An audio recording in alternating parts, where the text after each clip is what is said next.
السلام عليكم. في يوم من الأيام وقبل أعوام حدث التالي. كان في بنت في إحدى القرى على مشارف الزواج. قرروا أهلها أنهم يسافروا إلى العاصمة عشان يشتروا لها الكسوة ومتطلبات وتجهيزات العرس. كانت هذه المرة الأولى التي تغادر فيها هذه الفتاة القرية، وترى فيها الطريق الأسود الزفلت اللي كانت تسمع به من بنات القرية. وصلت إلى العاصمة سعيدة لأنها شافت أشكال جديدة من الملابس والأشياء اللي ما كانتش موجودة في دكان القرية. وأثناء ما كانت بتشتري وتقلب البضائع بشغف وحماس، افترقت عن أهلها وضاعت في زحمة السوق. بكت المسكينة لأنها مش عارفة إيش تعمل. أول مرة تخرج إلى مدينة مزدحمة بالسكان، ما فيش معاها أرقام أسرتها فضلا أنه يكون معاها تلفون. وبينما هي في هذه الحالة المأساوية لقيتها واحدة طيبة وهدأتها وقالت لها خلاص نروح نعمل بلاغ في قسم الشرطة وتنامي عندي الليلة وغدا إن شاء الله يكون خير. في اليوم التالي وبعد البحث من قبل أهلها قدروا يوصلوا لها. نتخيل هنا أن نرى حرارة اللقاء ودفء العائلة تجاه ابنتهم الضائعة وغيرها من المشاعر الفياضة أنها ستكون سيدة الموقف. ولكن للأسف قام إخوتها بضربها وسحبها كالمتهمة إلى أحد المستشفيات حتى يتأكدوا ما إذا كانت لا زالت عذراء، بطريقة بشعة لا يقوم بها حتى الجلاد تجاه ضحيته. وصلت المستشفى وعينيها تفيضان بالدموع وعليها مظاهر الضعف والانكسار وقلة الحيلة أمام وحشية عائلتها. هذه قصة حقيقية. للأسف العشر السنوات الأخيرة خصوصا مع ثورة شبكات التواصل ظهرت أشياء كثيرة إلى السطح، فسمعنا قصصا تتعرض لها بعض النساء في مجتمعاتنا تشيب لها البلدان. وآخرها قبل أيام أحد الأزواج يقدم على حرق زوجته حية أمام أطفالها. أي وحشية هذه!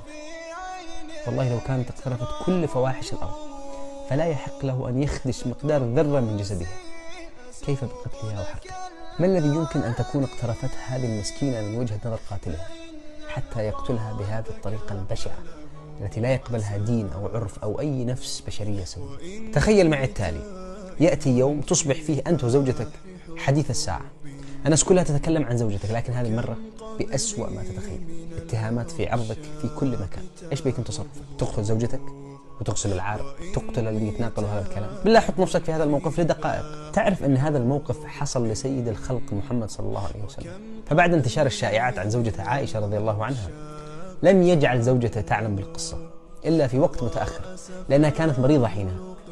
وبعد أن علمت من مكان آخر ذهب إلى منزل أبوها للقائها بعد أن طابت. وعندما وصل إليها ما قال لهاش أنت شوهتي سمعتنا بين الناس وجلبتي لنا العار، ولا أذاها ولا شيء من حركات السفاحين والقتل. لما رآها قال لها: يا عائشة، فإنه بلغني عنك كذا وكذا، فإن كنت بريئة فسيبرئك الله، وإن كنت ألممت بشيء فاستغفر الله وتوبي إليه. فردت عليه أنها لن تتوب عن ذنب لم تقترف وأنها واثقة من براءتها.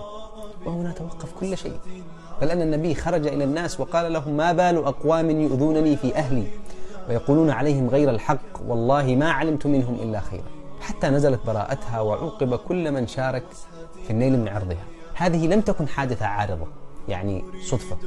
هناك دروس كثيرة تؤكد أن المشاكل لا تحل بالكبرياء والعصبية ولا بالاتهامات المتبادلة، بل بحسن النية والاحترام المتبادل والتأني. خذ أيضا قصة هلال بن أمية رضي الله عنه عندما قذف زوجته عند النبي صلى الله عليه وسلم. شاف زوجته مع شخص آخر وراح كلم النبي. قال له النبي: البينة أو حد في ظهرك، تثبت كلامك أو تجلد، ما فيش لعب في الموضوع، هذا حكم الله قانون الدولة. فقال: يا رسول الله، إن قتلتها قتلتموني، وإن تكلمت جلدتموني، وإن سكت على غيظ.